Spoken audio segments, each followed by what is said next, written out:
or now more and more is starting to become kids are specializing earlier, right? So when you're 6 years old, they're saying, all right, football's your sport, and so we're going to go do the elite program at the gym, and we're going to do the weightlifting and all of these, right? It's amazing to see these kids developing as athletes. I think it's really awesome. But it's so exclusive that you have this big chunk of kids that are being essentially left behind, right? You have found Authentic Business Adventures, the business program that brings you the struggle stories and triumphant successes of business owners across the land. Downloadable audio episodes can be found in the podcast link, found at drawincustomers.com. We are locally underwritten by the Bank of Sun Prairie, and today we're welcoming / preparing to learn from Amanda Merrick, the director of Active Youth Wisconsin. I had to double check the name because you guys changed recently, right? That's right. Big changes. Big change. Yeah. So we just in December of 2024 transitioned from Try for Schools to Active Youth Wisconsin. All right. So let's lay the foundation here. What is Active Youth Wisconsin? Absolutely. So Active Youth Wisconsin, we are a nonprofit, so we operate in Wisconsin. Our whole mission is get kids access to opportunities to be active. To move. Right. That's right, to move. All right. We know how important that is for physical health. We also know how important it is for mental health. Oh, true story. Yeah. Very, very much so. I think a lot of us have both personal experience with that. There's also a ton of science behind how important it is too. And unfortunately, there's not enough access to activity. Right. Whether that's because there are too few programs or financial reasons. So a lot of our mission is make sure we're kind of combating all of those different barriers and getting kids involved in after-school programs and events, triathlon, strength training, anything and everything. All right. And you say kids, what is the age range? So our programs and events spread between 3 and 14 years old. Okay, so that's a big spread. That's a big, yeah, it's a big range, and intentionally, right? That allows us to really capture those kids when they're teeny tiny and just getting going, all the way to the kids that, like, right, you're starting to develop those lifelong habits that, like, now is kind of the time, like, let's instill positive values, positive habits, so they could continue that through adulthood. So I interviewed Katie Hensel, Yeah. the founder Of Try for Schools. forever ago. 2011 is when Try for Schools was founded. Was it really? Holy cow, I should know that. I would have failed that quiz. But tell me, you're second director then? Second director, yep. Since 2011, that's a long time. Well, no. Try for Schools started in 2011. Okay. Katie was here for 10 years. Yeah. I took over in 2021. Great, but still, to only have 2 directors in that time frame, Yep. that's not that many, I guess, in my world. No, it's not. I think that's one of those things that it speaks to how passionate, obviously how passionate Katie was, and just in general how passionate our entire staff is about the organization. Yeah, you as well. And oh, absolutely. And I mean, I've been involved since I moved here in early 2017. Okay. So to some extent, I've been involved for going on 8-9 years now. Wow. How do you end up being the director of something like this? Yeah. So I was first kind of exposed to Try for Schools when I started working at the local event management company here. So they help with all of our different equipment, timing, to help us produce those events.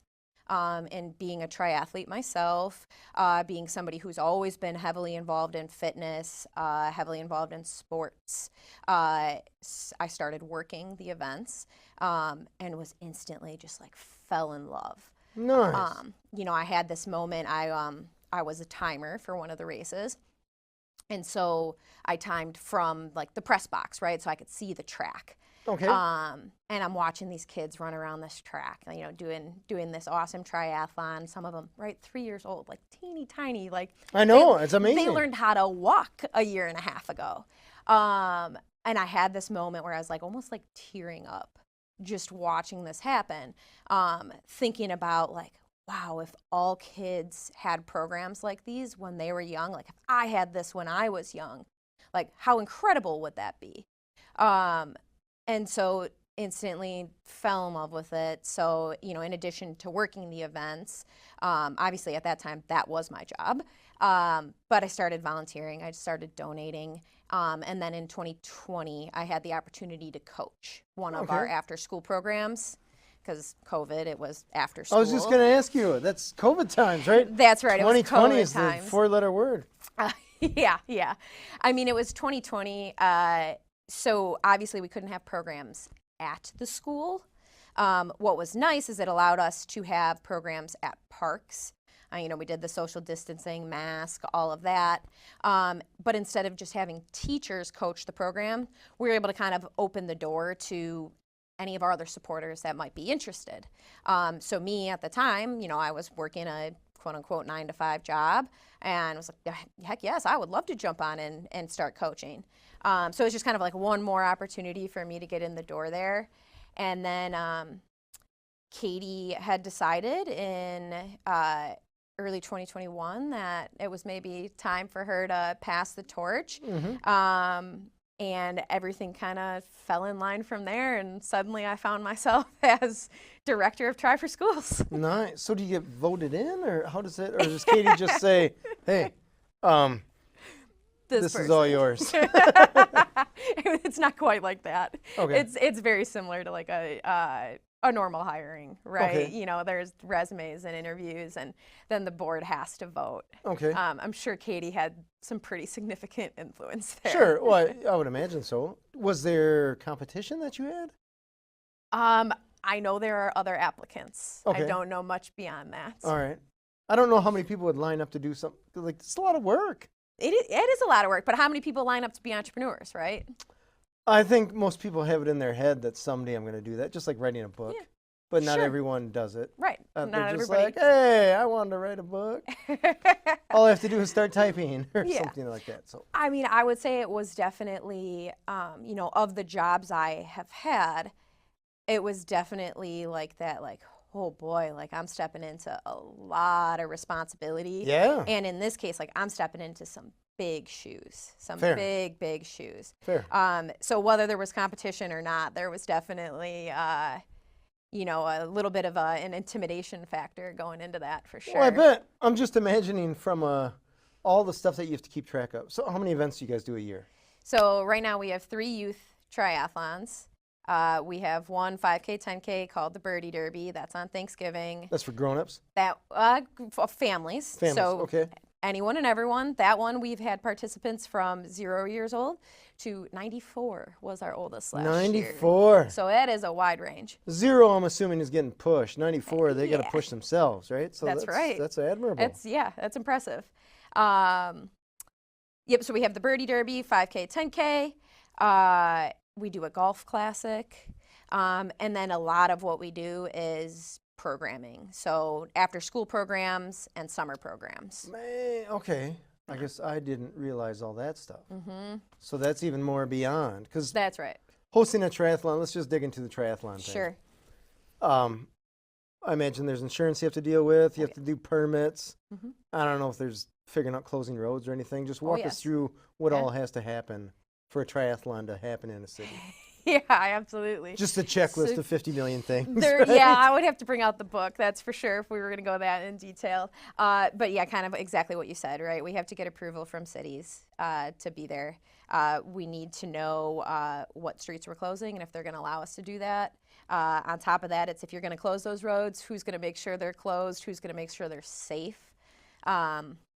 So you're getting permits and staff and volunteers for all of those things. And then that's just like the core logistics of the course. Then you're looking at something like, well, what does our site look like? What equipment do we need? Where are we putting people? Where are we putting 600 kids and all their bikes? And then you look beyond that, right, to the participant experience. Are they getting shirts, medals, food, water? What does everything look like? It feels kind of like you just keep adding things in. All right. It's constant adding things in. Tell me about working with the cities and the towns. Is that easy? Is it challenging? Do you get no as an answer? Often events do get no as an Okay. answer. We've been lucky in that we really haven't come across no. which has been fantastic. That's great. Yes. It varies town by town. So some towns are definitely more supportive, more interested in having events. Other towns, maybe not as much. We've been lucky in that, we work with Sun Prairie, we work with Wanakee, we work with Middleton, we work with Fitchburg, we're in Madison. Those towns have been very good and oftentimes very generous. So I would say, we've built relationships there that make it a lot easier for us to make things smooth year over year. Fair, totally fair. Now the fundraising that you mentioned, the golf thing, the birdie derby, am I missing any? So just those two for fundraising. Okay, and then people right just now. donating. And donating, yep. Tell of me course. that money, you gather that money, and then what does that go towards? Sure. So the golf fundraiser, I mentioned earlier that we're really committed to access. So every year we provide, it's now up to $34,000 in financial aid. So we have a very strict, no questions asked financial aid policy. So any child that needs something to help them participate, right, whether that's an entry fee to an event or a program, shoes, sock, bike, sports bras, swimsuits, goggles, any of the things that you could potentially need, we make sure kids get their hands on that. Nice. And that, like I said, is very strict, and that's something I'm very passionate about, is that we're able to remove those barriers for kids, so they do have access to something that is safe and supportive and welcoming and fun, that allows them to move their bodies. But that golf fundraiser, my goal with that is usually, can we raise, that amount of financial aid, so we're confident going in the year that whenever we get an ask from somebody, we'll be able to say yes. You can say yes. Exactly. It's interesting talking about this because I take for granted all the opportunity that my kid has and just we have now. Yeah. It's weird when you think about when we were kids, like a triathlon for a kid. Yeah, never. Not even heard of. Anyways, I want to allude to a story that talks about money a little bit. This weekend, we're at a soccer tournament for my kid. And I pull up, not knowing anything about this. Sure. I was just told this is where I'm supposed to be. So I pull in, and there's a guy with a tablet, and he's like, do you want to pay cash or credit card? And I was like, for what? And he's like, parking. And so I'm like, okay, whatever, just what do you prefer, right? And he's like, credit card's cool. So I'm like, great. He's like, it's $15. And I'm like, $15? To park to watch a soccer game that my kid is playing in? So I'm like, wait a second, I'm supplying the entertainment, and I'm the crowd to watch the entertainment. I know that you charge the team to play there. And out $15 you got to charge for parking, whatever, somebody's got to pay for this park, I get that. But then I'm thinking, hold on a second. There's people that $15, they had to work a lot of money. an hour and a half for that $15 just to park their car. That's right. To have their kid play soccer that they already had to pay hundreds, if not thousands of dollars to be in. Yep. Like, that is crazy. Yeah. And from a sport, like, it's not hockey where you're all padded up. No. You're talking about shin guards and overpriced shirts. Yeah, and a pair of shoes. A pair of shoes. Right. But it all adds up. Relatively cheap sport. I suppose every sport can be as expensive as you want to make it. Yeah.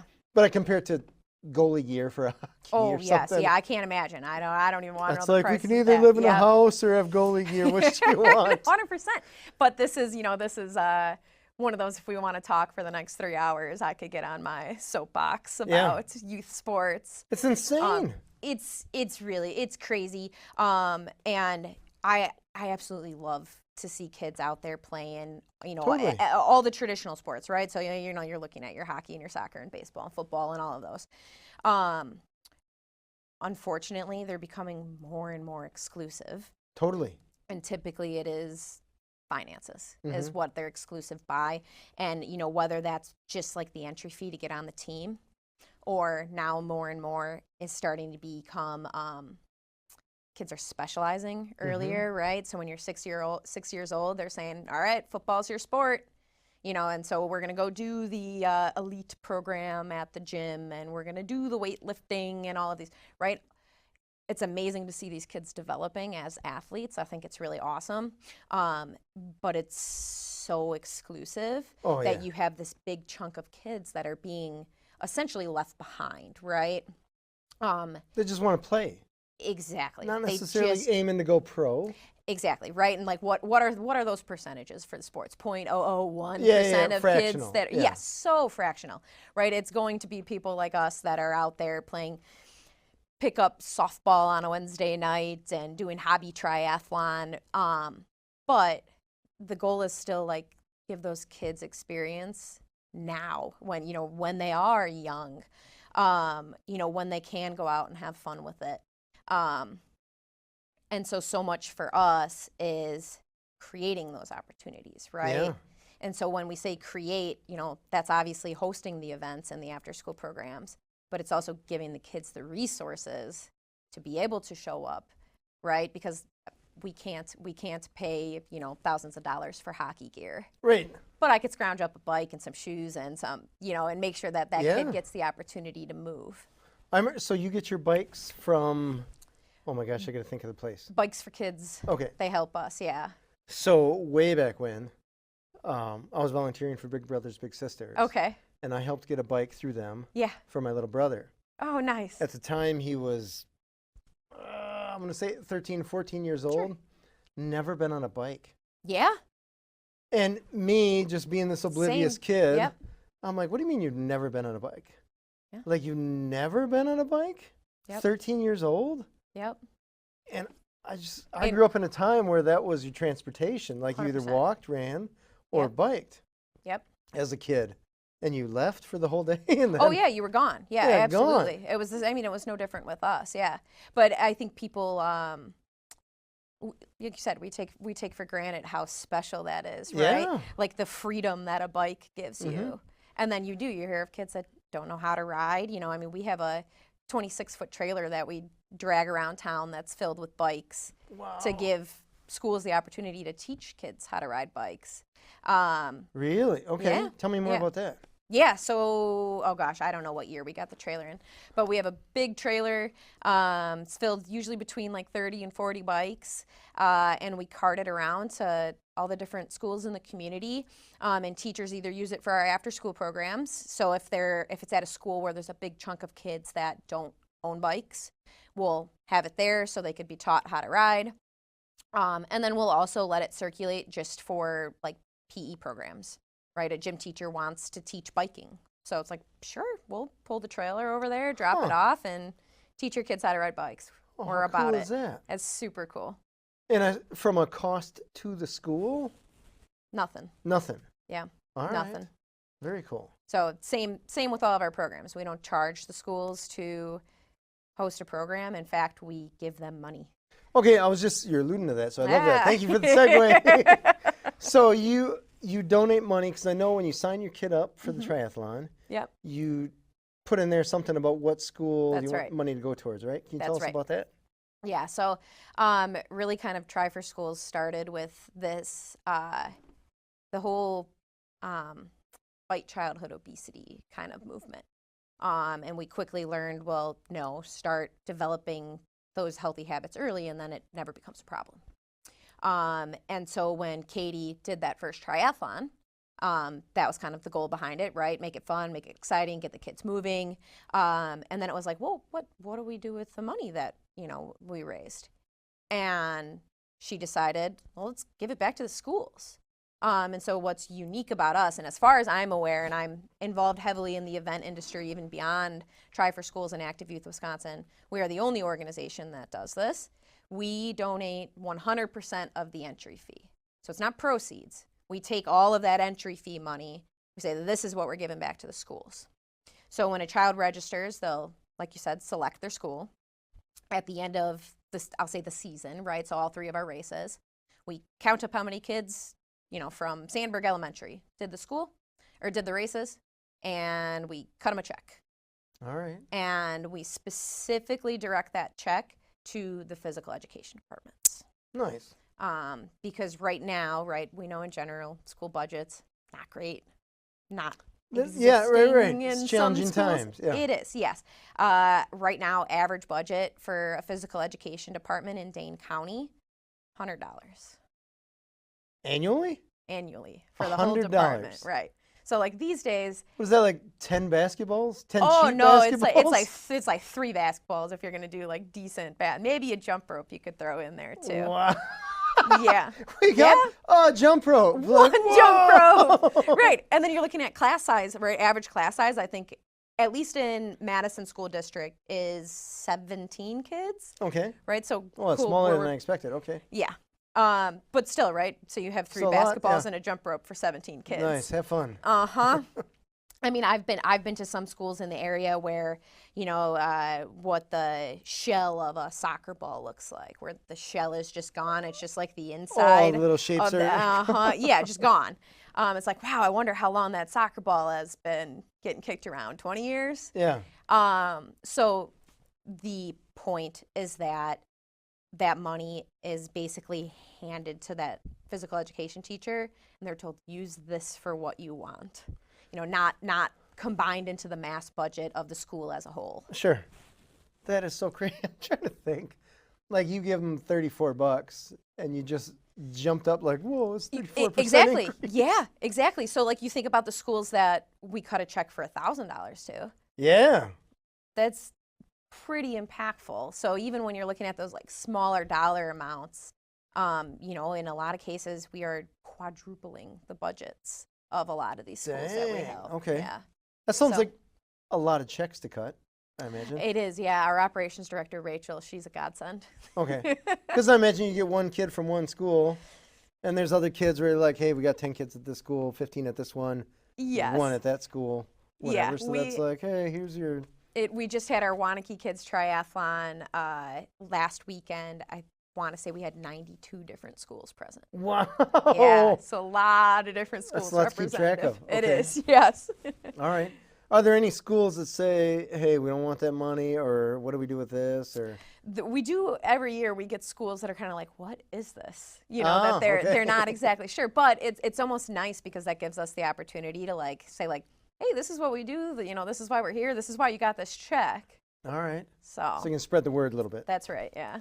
Tell me a story. Let's shift gears into the triathlons themselves. Okay. You got to market to all these kids, Yeah. and you have to have you and the parents of these kids say, hey, you want to do a triathlon? And the kid's like, what's a triathlon? And we're like, set your controller down And get outside. and get outside. Tell me about getting the crowd of kids to a triathlon. Sure. One thing that we've done really well is word of mouth marketing, and that's been built up through the experience that we provide. I always like to say that I get to say from an unbiased standpoint that our events are really, really awesome. And I say it's unbiased because I got to experience the events before I was an employee of Active Youth Wisconsin. We really, really create just an amazing experience. I love when we have either it's a new participant, a new family, a new volunteer, and they come in afterwards, they're like, it was a real race. Like, it was an actual triathlon. It's like, yeah, I know. They're amazing. But a lot of the marketing is done, just that word of mouth side of things. We're on the standard social media, but we actually rely heavily on the teachers. Oh, The teachers in the schools, right? And okay. so we're communicating with them, whether it be through our after-school programs or just in general, because, right, they're getting money when the Yeah. kids are doing our races. So Doesn't hurt. no, it's helpful to them, and we've had kind of those champions over the years that once they got that first check, that was like, oh, $30, I could buy another basketball. Then suddenly they're like, kids, everybody's in, everybody's doing the triathlon. Sign up, Yeah, sign up. right, they're handing out postcards and all the things. So we really do. It's kind of like a whole team effort, I guess, to make sure we're getting the word out and getting kids to the race. All right. Let's shift gears into logistics of triathlon. Sure. Because you got water, swimming, all that kind of stuff. You get the biking, I imagine water stations, start and stop and timers. And I don't know if the Yeah. kids have little things to keep track of their They time. have timing tags, yep. Tell me about all that. Okay. So this is kind of the world that I come from, Okay. is event management, Got it. right? So I moved to Wisconsin to take a job in event management. I've always been the like A to B logistics person. And then having been a triathlete myself, having been a runner, it was of a lot of interest for me to jump into event management. But start to finish, like you said, right, swim, bike, and run, it certainly adds some interesting elements to it. For us, we don't do any open water swimming, Okay. right? So all no of our lakes, no ponds. no, I don't want to go down that road. Fair. Totally fair. Yes, so we do all of our swimming is done in pools. So for Wanakee is in the high school, Middleton is in the outdoor pool in Middleton. And so, we basically line the kids up. They file in almost like one by one. We're putting them into the water. And then with triathlon, you have a transition area. So, right, that's where you stage all of your gear. So for the next discipline, you're going to have your bike and your shoes and your helmet. A lot of kids will put a towel in there. Right, so then once they get out of that water, they run down, they find their bike, put on their helmet, their shoes, and they take off onto their bike. Once they're done off their bike ride, they're coming back, they're doing the same thing, right, getting off their bike, taking their helmet off, hopefully. We have a lot of kids, they're very speedy, and they frequently forget, so you'll occasionally see a kid with their helmet on crossing the finish line. Safety first. But then those kids will head out on the run course, and then most of our runs, again, are on the track, actually, depending on where we are. Right. So the kids just kind of count their laps. They have a certain number of laps to do based on the distance they're doing. And then they cross the finish line. But it's a whole real setup, right? Like we have the full finish line with the banners and the chute, and the kids are timed professionally. Like we make sure it's like a real experience. Nice. Tell me about distances. Because Sure. I'm going to imagine a 3-year-old. Yeah, they're not doing an Ironman. 5 miles, right? Yeah. So we separate our courses, our triathlons, into 4 different distances. So our long course kids, they're going to do 100 meters in the pool. So it's 4 lengths of a standard pool.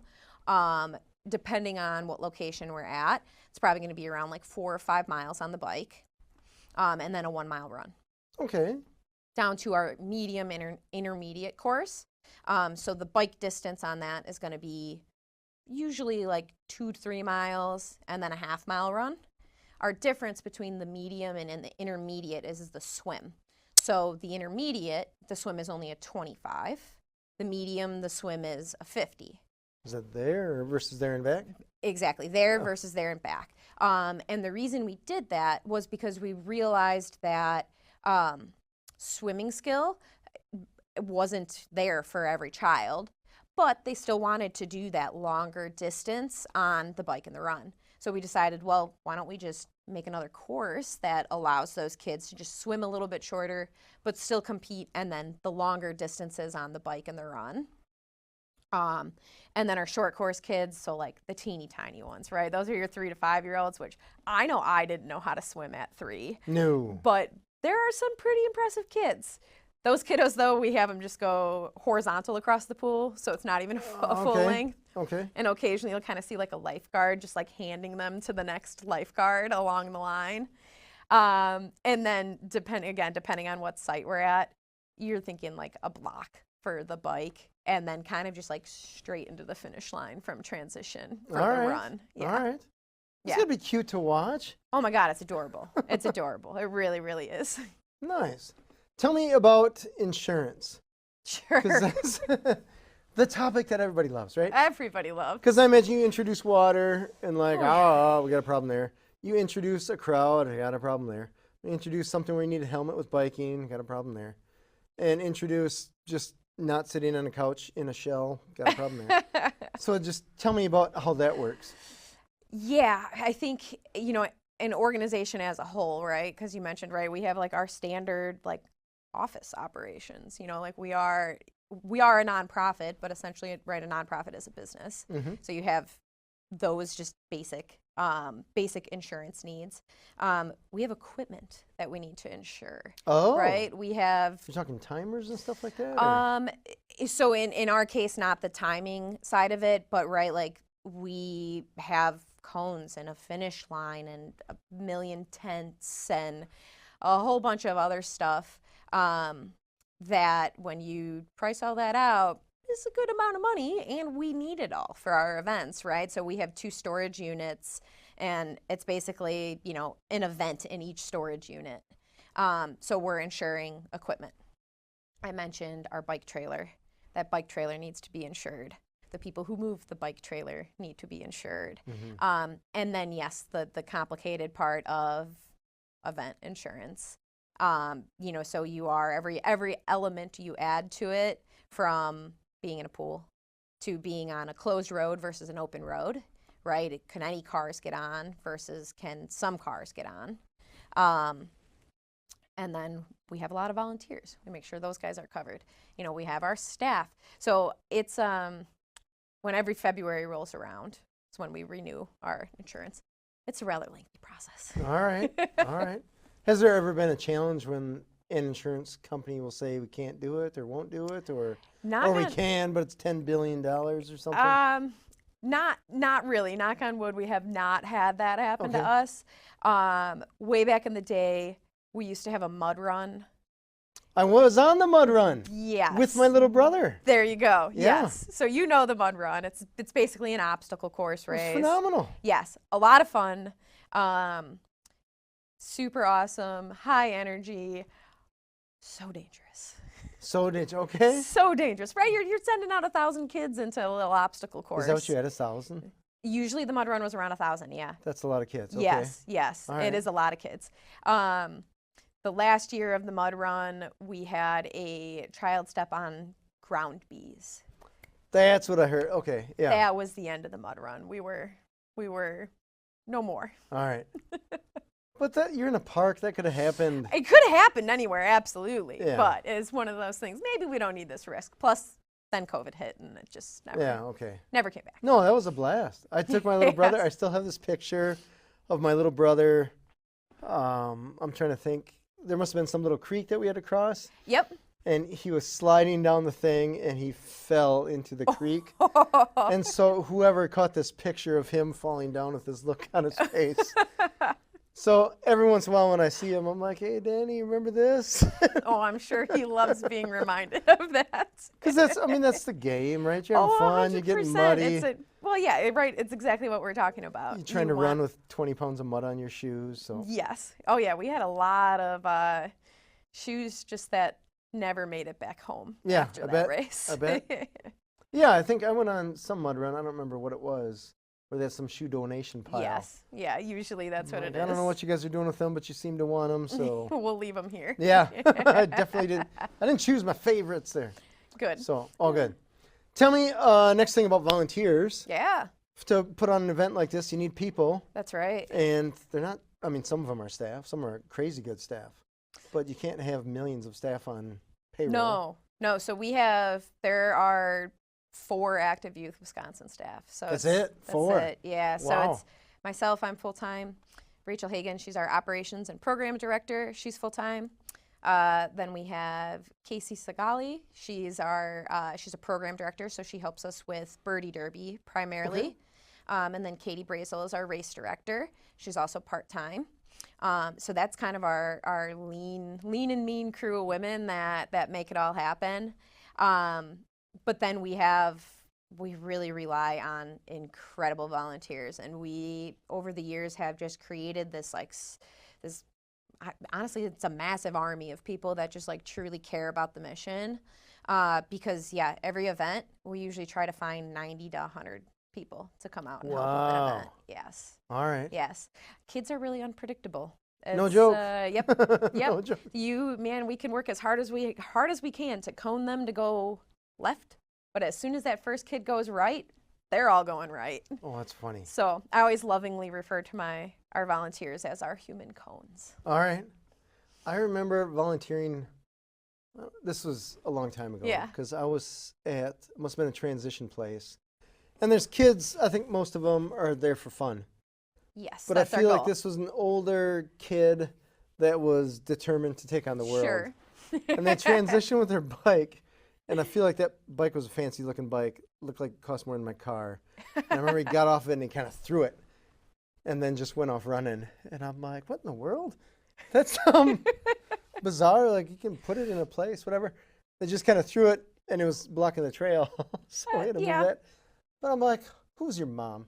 Who's your dad? Who's telling you to do this? Whatever. But it's just one of those, like, What just happened? yeah, what if everybody did that? We'd have a problem here. Oh yes, absolutely we It's would. just kind of interesting to see. Yes, it's a lot, and it is, right? You know, we were talking earlier about the logistics of a triathlon. There's a lot that goes on when you're racing. It's an insane amount. It is, yeah. And as, you know, a kid anywhere from 3 to 14 who maybe hasn't done this before, it is confusing, right? What do I do with my bike? Where do I put my helmet? What do I do with my shoes? So we do rely on those volunteers that, you know, help and make sure those kids get out of transition and then make sure they get back into transition. And I imagine there's a consoling that needs to happen because I know with my son, Every once in a while, yeah.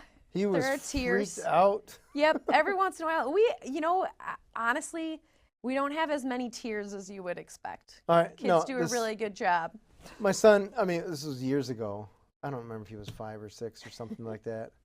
But I think when he went in the pool, it was just loud. It is loud. It's overwhelming. I Yeah. would say more often than not, it's the overwhelming that gets kids. And we're just cheering him on, like, go bike. And he's like, what are you doing? Like, Nana, this is you. Get moving. That's funny. Tell me what have been some of the challenges since you took over as director. Oh boy. What are we doing for the next 3 hours here? Oh no, I don't know about that. We're a nonprofit, right? Funding is always a challenge. Okay. You know, so whether that's looking for new donors, if it's looking for sponsors, grants, you know, we right now live in a tough political and economic environment for nonprofits.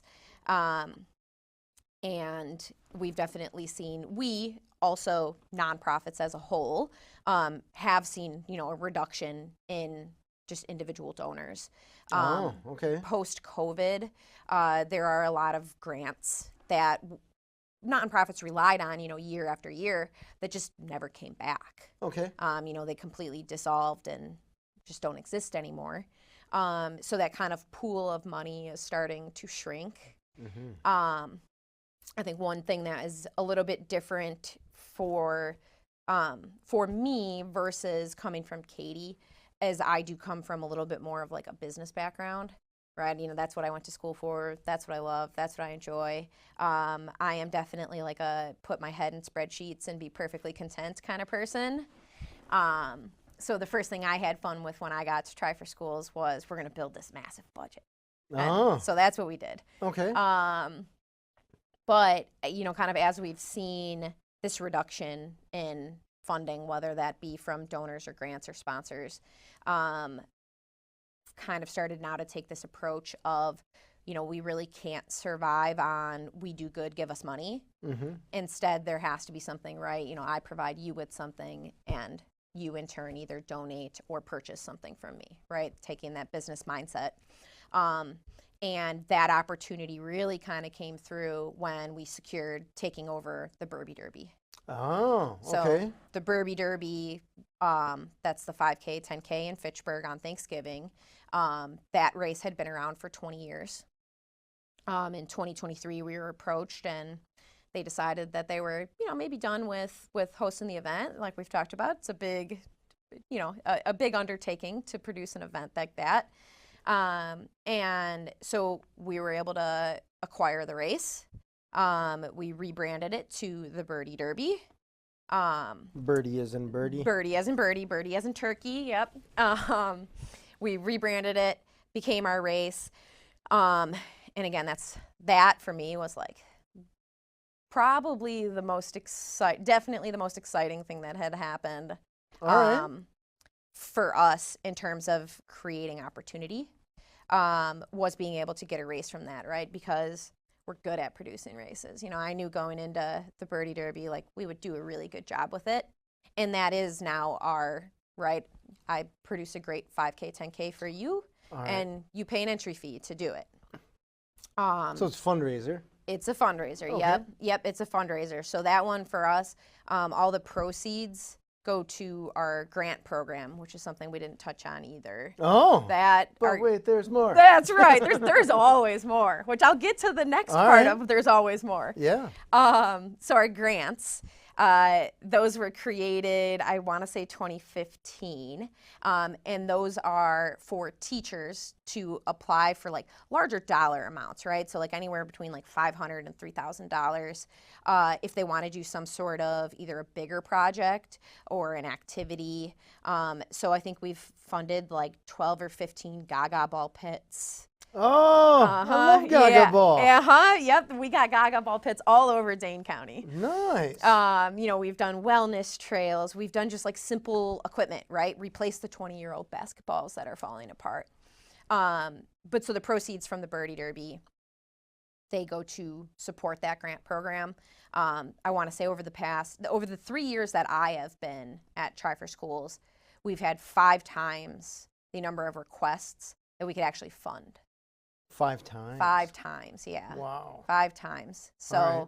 having the Birdie Derby, having that large of an event, that's why it's so important for us, because that we know that need's there already. Mm-hmm. But like I said, the kind of the business mindset behind, you participate, you pay to participate, getting the Birdie Derby, and now kind of having that. Really kind of set the stage even more for where I thought the organization needed to go from Try for Schools to something else. And this is kind of, I guess, shifting topics a little bit. No, you're good. You're good. But in the same sense, still in line, right? Try for Schools. Triathlon for schools. It's very narrow. Mm-hmm. It's very hard to explain what it is exactly that we do. So I noticed as, I got deeper into fundraising, deeper into developing more programs, developing more events, it was like, oh my goodness, it's taking me like 10 minutes to describe everything we do, right? Okay. You just had that Or moment, an hour. and there's more. There's more. There's always more, Sure, right? yeah. And we live in a world where our attention spans are about yay big. Mm-hmm. I can't communicate all the incredible things that we do in 5 minutes talking to somebody. How are we going to take it and put it into one sentence, into a 5-second video, into maybe a 1-minute explanation? We really couldn't. So there was that element of it. Then there was also an element of kind of what we were talking about earlier, that there's just not enough, right? There's not enough opportunities to do different things. And so we finally just said, I kind of had this moment of like, we can't stay Try for Schools. We're holding ourselves back, and we're potentially at a more extreme way stomping ourselves out. Oh, okay. And that's kind of twofold, right? It's the not being able to get people, not being able to attract people because we're confusing, right? And then you also look at it from the triathlon side, as now it feels just really exclusive and small, right? Because we're not just triathlons. So I think it was about like a year and a half of me preaching to the board, like, we got to make a change, like, we got to rebrand, we got to, that's scary, right? That's scary. I'm just trying to imagine a board meeting where they're like, okay, does anybody else have anything to mention? And you're like, hey, this whole brand that we have here, we gotta expand that, change it all. Yep. That's why it took me a year and a half. And they're like, oh, let's circle out next month. Quick, solve world hunger. That's right. Yes. It was a big undertaking, especially, right? Try for Schools. When I walked in the door, was hitting their 10-year anniversary. Yeah. It's a long-standing brand. It is very. It is. So, but more and more, as we got again more involved with more programs, when we took on the Birdie Derby, it was like we have to rebrand or create this umbrella organization so we can expand. Right. Well, I think it's a great idea. It's needed. Yeah, it was. It was well needed, right? It's different. But boards are usually slow to move. Right? What's that? Boards are typically slow to move. My board members they're incredible. But yeah, we get together once a quarter. Okay. Right? So it's only once a quarter that we meet, and you kind of have to go through. We have to vote on all of these All right. things. So yeah, it can be a little bit slow moving with some of those bigger decisions. Yeah. Yeah. So did you get, I don't know if you want to answer this or not, but did you get much pushback when you said, hey, we got to rebrand, or I would recommend that we rebrand? I wouldn't say, I should backtrack too, and I try to refrain from calling it a rebrand. Okay. Because what we've done is we've more or less created like an umbrella organization. Okay. Right? So you have Active Youth Wisconsin, and then underneath that we kind of have all of our brands. Right? So like Try for Schools are still our Try for Schools races. You know, our training teams are still our after school programs. Birdie Derby is still Birdie Derby. Just everything falls under that Active Youth umbrella. And then it's also now what's allowing us to add more, right? So like we already have, since, you know, we made that switch in December, we've now already added 3 summer school programs. We're hoping to have a ton more in the fall. So, right, it's doing what we wanted it to do. Wow. Yeah, it's exciting. You added more summer school programs, and we're not even into summer yet. That's right. That's impressive. No, it's exciting. But yeah, going back to the brand, I wouldn't say that there was pushback, right? I think everybody, the way I had explained it in terms of, you know, needing to do this to expand, it all made sense to everybody. I think there's like that hesitation, right? It's like, you just see how much work it's going to be, and you're like, or we could just stay where we're at. I think even more so, we have a lot of people that are, they're kind of like day one people, right? They've been around forever. Oh, this is how we've always done it. This is how we've always done it for some people. And those are words that will like make me jump off a bridge. True story. I don't like those words. Never ever me. a good reason to do something, right? 100%. 100% agree. So yeah, this is how we always do it does not work for me. It's more so it was like the emotional attachment to the brand. Oh. It was kind of getting people around that, which is actually how it really kind of, because my initial, like jump right in and just make all these changes was kind of the concept of like, well, just rebrand it all. Yeah. Flip that switch over there, would you, when you get a chance? Right, yeah. Just a quick switch. But that's kind of that, seeing that emotional attachment, and also seeing like the brand recognition that we had with Try for Schools really kind of is where it switched from this rebrand to this house of brands or this umbrella organization. Got it. Okay. But it took some good explaining and some, I feel like I provided some good data and reasonings and ideas, and we were able to get it through. And now, like I said, we've added 3 summer programs already. We've got a bunch coming in the fall. Like, it's doing what we wanted it to do. That's cool. Yes, it's very, very cool. You mentioned grants. Yeah. Let's talk about grants. Sure. Our grants or grants we apply for? I think you mentioned grants that you offered teachers and stuff like that, right? Yes. Okay. Those are the ones that are more exciting, in okay. my opinion. I mean, money going out is always more fun, right? Well, yeah. I mean, applying for grants, that's definitely part of my job, but that is not exciting. Our grant program, so it's called Grants for Schools. The applications are actually open now. So all across Wisconsin, any teacher, any community member, really, they could just go to our website and apply for those grants. We make it very, very easy intentionally because we know that in the grand majority of cases, most teachers are overworked and underpaid to begin with. And so a teacher goes in and basically just tells us, hey, these are our hopes and dreams for this project. This is how much it's going to cost us. Can you help? And then we have a committee of about 10 absolutely wonderful humans who volunteer their time to read through anywhere from 30 to 50 applications. Wow. Yeah, it's a lot of applications. Is this once a year? It's once a year we do this cycle. Yep. So these grants, our applications are open now. They will remain open until I want to say September 9th.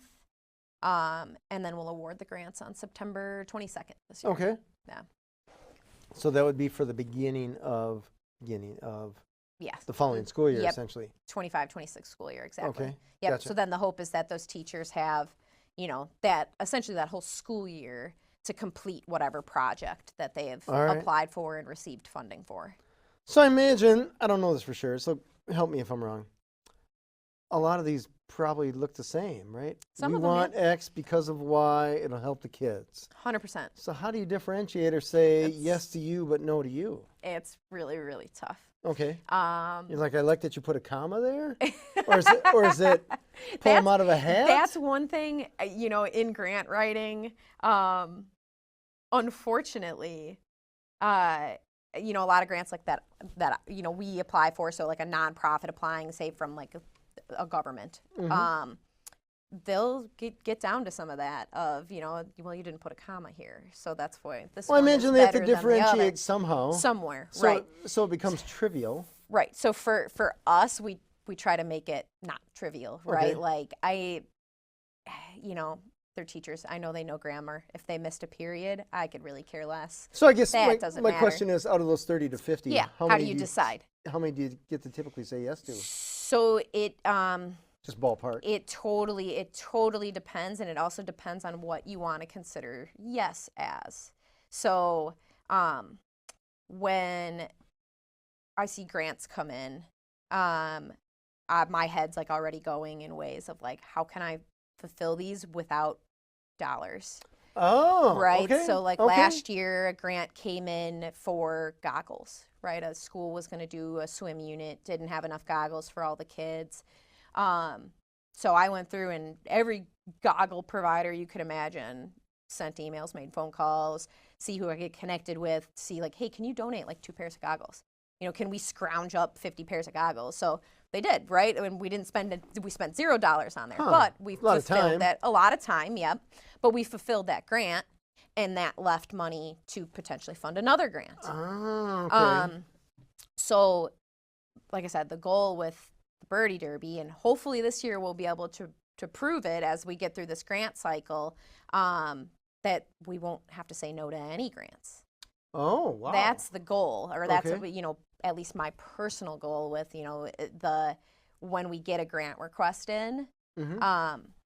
I want to be able to read that grant and confidently say like, yeah, we could fund that. We're good. Fair. So That's cool. yes.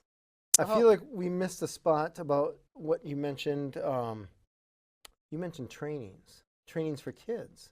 Oh, our after school programs. Yes. Yeah. So we have, we started out with our spring after school programs.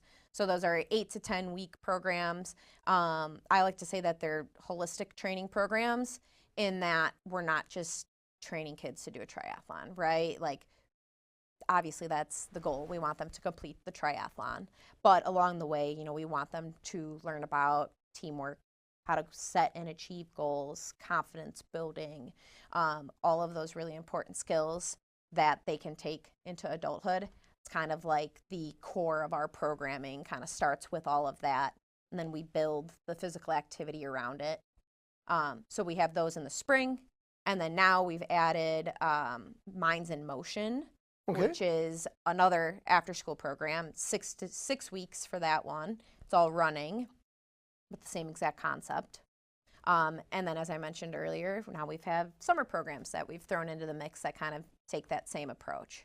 So are you using schools, like as far as Yes. location goes? Yeah, so that's one of the other like unique things, not necessarily unique, but convenient things about our programs is they're all at schools. Okay. Right, so that eliminates that transportation barrier, Yeah. right, of I have to show up and get my kid at 3 so I could take them to this soccer field, and then later in the day we're going to go to that hockey rink, and right, that's not possible for everybody. No.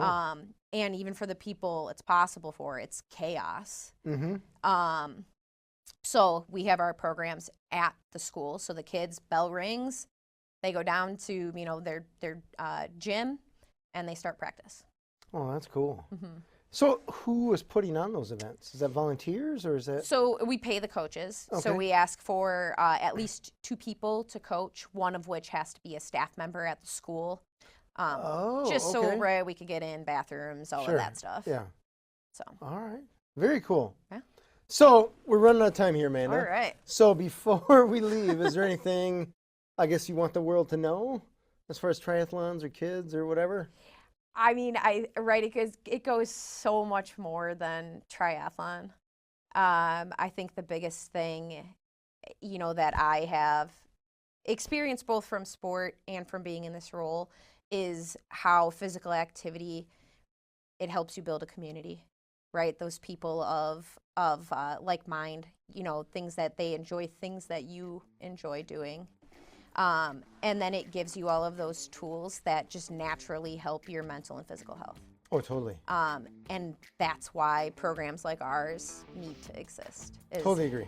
Kids need that foundation. We need to set that foundation for them so then they know how to do it the rest of their lives. Totally agree. Where can people find you online, I imagine? ActiveYouthWisconsin.org. All right, activeyouthwisconsin.org. Easy enough. This has been Authentic Business Adventures, the business program that brings you the struggle stories and triumphant successes of business owners across the land. As a reminder, we are locally underwritten by the Bank of Sun Prairie. If you're listening or watching this on the web, if you could do us a huge favor, give it a big old thumbs up, subscribe, and of course, share it with your entrepreneurial friends and those friends that have kids that I guess we want to be active. That's right. Which is safe to say is we want All of all of them, including us older kids. Well, good. We'd like to thank your wonderful listeners as well as our guest, Amanda Merrick, the director of Active Youth Wisconsin. Can you tell us that website one more time? ActiveYouthWisconsin.org. Easy enough. Past episodes can be found morning, noon, and night at the podcast link, found at drawIncustomers.com. Thank you for joining us. We will see you next week. I want you to stay awesome. And if you do nothing else, enjoy your business.